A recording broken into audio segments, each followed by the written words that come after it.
Greetings, I'm Mayor Maureen Copelof. Welcome to my first Meet the Mayor recap. Every month I hold a meeting where citizens can come, bring up issues, chat, discuss, ask questions of me, and now I want to make sure that I'm getting feedback to all of you on some of these questions that were raised. At our February Meet the Mayor meeting, one community member asked about the status of a dilapidated building in Professional Plaza on North Broad Street. I checked with our planning director, Mr. Paul Ray.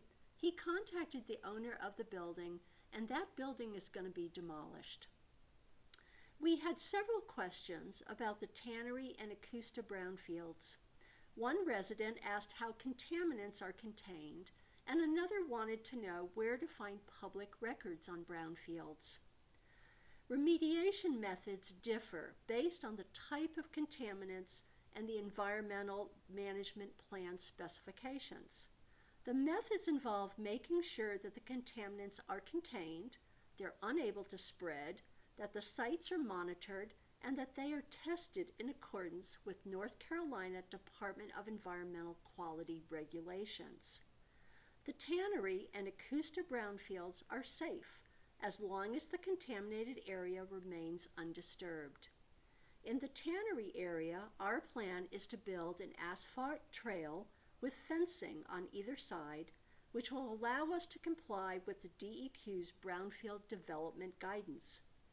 If you want more detailed information, you can go to the North Carolina DEQ website where they provide specifics on brownfields across the state.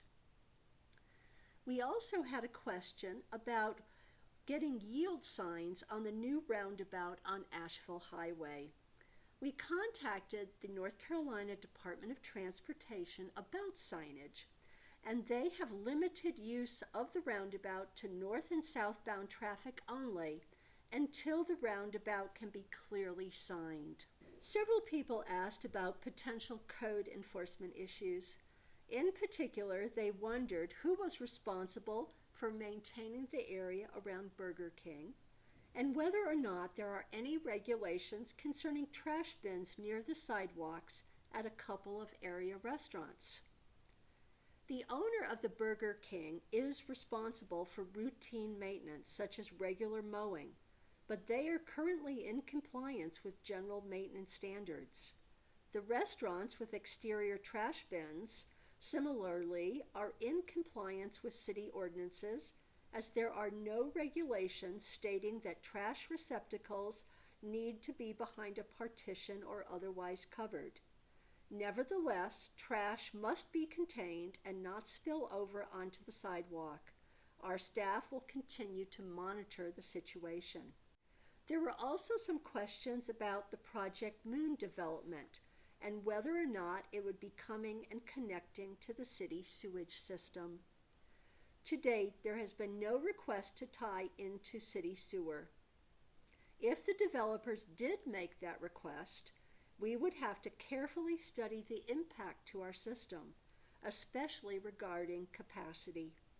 Tying into city sewer would also require voluntary annexation into city limits and would require special zoning to meet the city's higher development standards. That's a recap of some of the questions from the February Meet the Mayor session. The next session is going to be on March 28th, Tuesday, from 10 to noon at the Mary C. Jenkins Community Center. So come ask a question, have a conversation, and let's talk about the future of our city. Thank you.